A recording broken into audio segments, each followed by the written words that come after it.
Maddox films প্রকাশিত একটি ছবি ছড়িয়ে পড়ে সামাজিক যোগাযোগ মাধ্যমে। ছবিতে দেখা যায় সিদ্ধার্থ মালহোত্রার কোলে জাহ্নবী কাপুর, যা দেখে ভক্তদের মধ্যে প্রশ্ন জেগেছে, শিখর পাহাড়িকাকে ছেড়ে সিদ্ধার্থের কোলে কি করছেন জাহ্নবী, বা কিয়ারা আদভানি এটা দেখে কি বলবেন। এর পেছনের কারণটি হলো তাদের আসন্ন ছবি পরম সুন্দরী। এই ছবির হাত ধরে প্রথমবার একসঙ্গে স্ক্রিন শেয়ার করবেন সিদ্ধার্থ ও জাহ্নবী।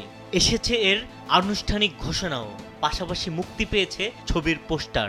ছবিটি পরিচালনা করেছেন তুষার জালোটা। একেবারে নতুন ধরনের প্রেমের গল্প নিয়ে নির্মিত হবে এটি। 2025 সালের 25 জুলাই মুক্তি পাবে পরম সুন্দরী। স্যান্ডেলিনা সো, রূপচর্চায় আভিজাত্য।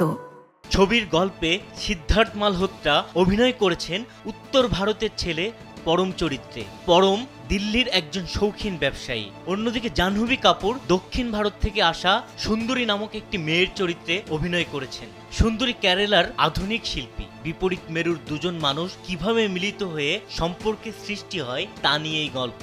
যদিও এর আগে এমন গল্প নিয়ে সিনেমা নির্মিত হয়েছে, তবে দীনেশ ভিজন ও তুষার জালোটা নতুন আঙ্গিকে এ গল্প বলার চেষ্টা করবেন।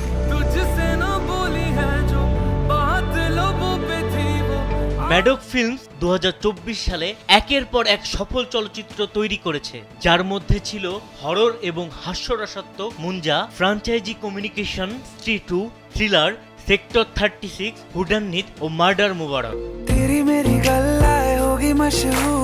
বিনোদন ডেস্ক, কালবেলা।